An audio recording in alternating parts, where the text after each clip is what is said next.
Hello, my friends. Sleepy Reader here. I've got 3 DC Comics, women superheroes. They've kicking butt nicely. 3 comics I enjoyed, and so I thought I'd talk about them a little bit. Katana #1, I probably liked the least of the 3, but I still enjoyed reading it. And it had art that I really enjoyed and coloring that I really enjoyed. There's sort of my favorite page. Where'd that go? There.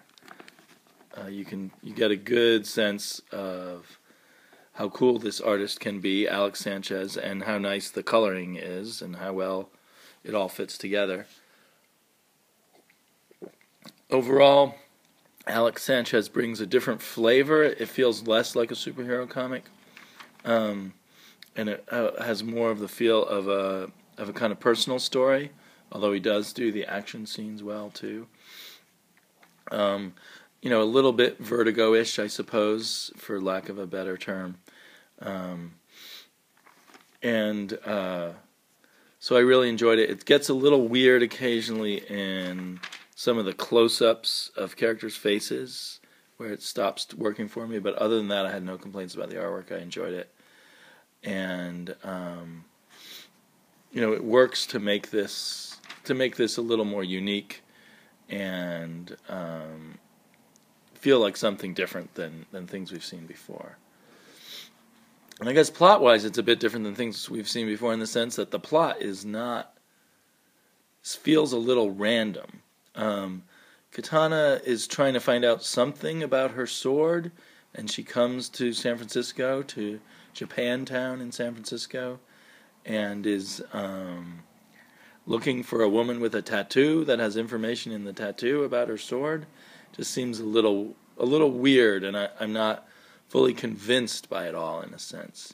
And then she has a big fight with her main enemy, who just happens to be in San Francisco also, even though they're all from Japan. And she has a strange sex dream, and we learn a little bit about her past with her husband. So it just feels like little bits and pieces about Katana, and I can't see where it's going. I enjoyed it enough that I'll probably pick up the next issue or two before I decide whether to drop it or keep following it. I have a little bit of trepidation because the writer, Ann Nesenti, has a pretty bad reputation amongst other reviewers on YouTube for her work on Green Arrow and Catwoman. So we'll see. It was an interesting issue, intriguing, but a little bit of a head-scratcher in terms of the plot. And the dialogue at times, or the writing at times, in the captions showing Katana's thoughts, or in the dialogue, can be a bit weird. Just a little off somehow. But I think Katana's a really cool character. I love her look. I love her mask. And I love the idea of the sword with the soul of her husband in it, and maybe it's a sword that steals other souls too, which is always a fun thing, which I think of as originating from Michael Moorcock's Elric with his sword Stormbringer. One oddity is, because I have some familiarity with Katana from the New 52's Birds of Prey. I read about 4 issues of that with her in it. And in her last issue with them, she quit, I thought because she wanted to stay in Japan while they were returning to America. And then here we immediately have her coming to America, and this is all from the pages of Justice League of America. So the reason she's getting her own book right now is to tie her in with the Justice League of America. But she's Japanese. And maybe I haven't read Justice League of America yet. Maybe that will be explained why this Japanese woman would be working for the Justice League of America. And that implies to me that she's staying in America after all. Although I guess not Gotham, maybe. Maybe she's going to stay in San Francisco. So that's just all a little strange. This book feels like she just got her sword and she's still training to be a good fighter and stuff.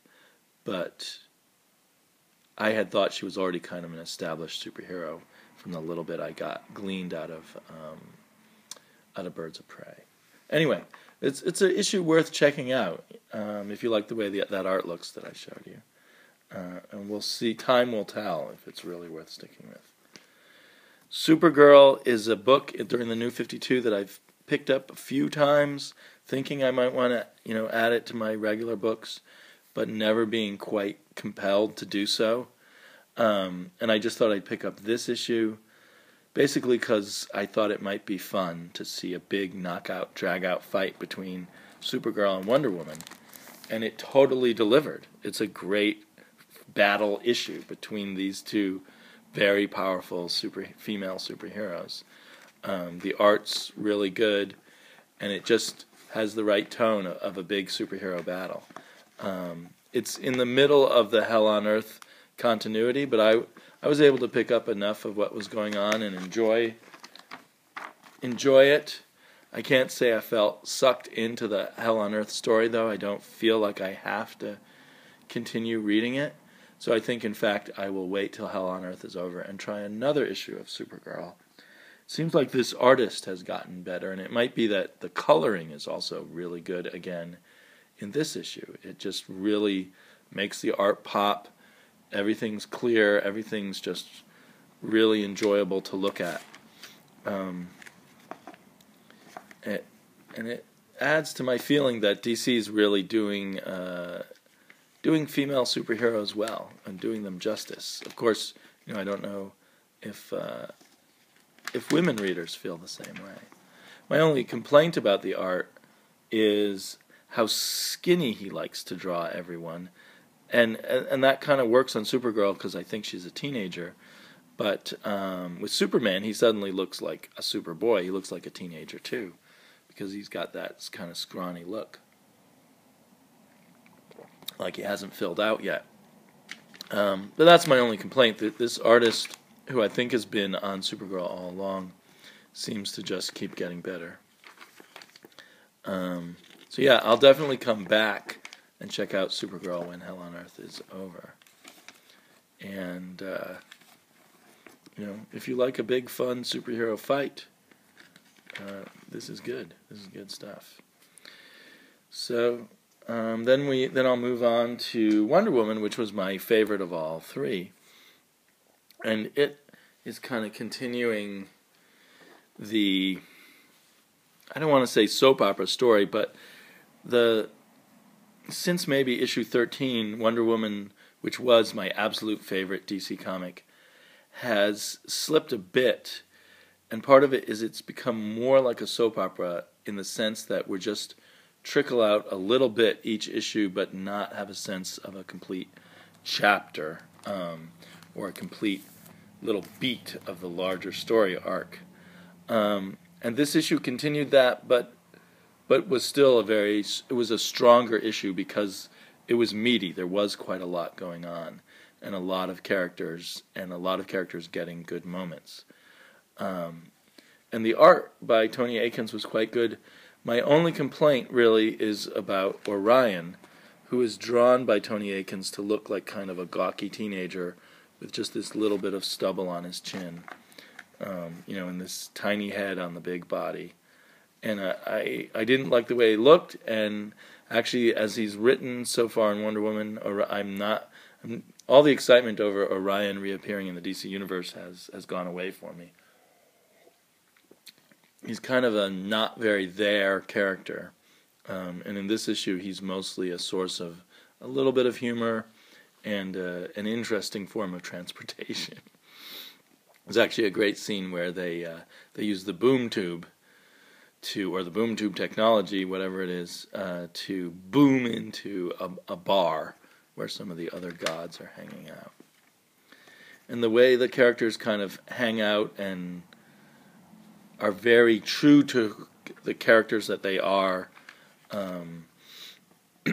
reminds me of moments in Sandman, where Sandman had the mixing of sort of mythological characters and regular human beings, and kind of gave them room to breathe as characters, and and didn't always rush through things. And anyway, there's a bit of that feeling of the Neil Gaiman Sandman here for me.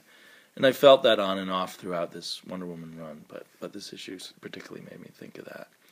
And there's some great moments with Ares and Hera and Strife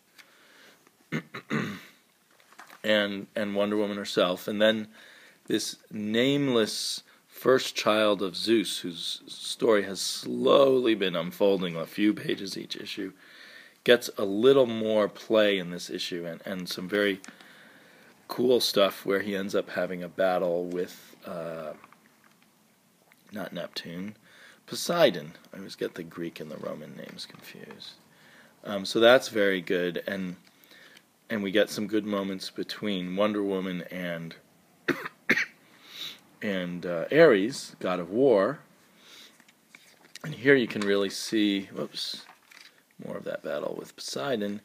But after that, you can see how good the coloring is. This is my favorite page coloring-wise. But there's another issue where the coloring is very good and serves the story and the art extremely well, and it's really nice to look at. So for a moment, an issue or two ago, I thought, well, maybe Wonder Woman is going downhill. But now I just feel like it's kind of shifted gears a bit, and it's still a really good book, and I'm really glad to get it every month. It may be arguably even more suitable. It was already very much a written for the trades kind of book, and it may now be even more suitable for reading in a trade. But I highly enjoy it, highly recommend it.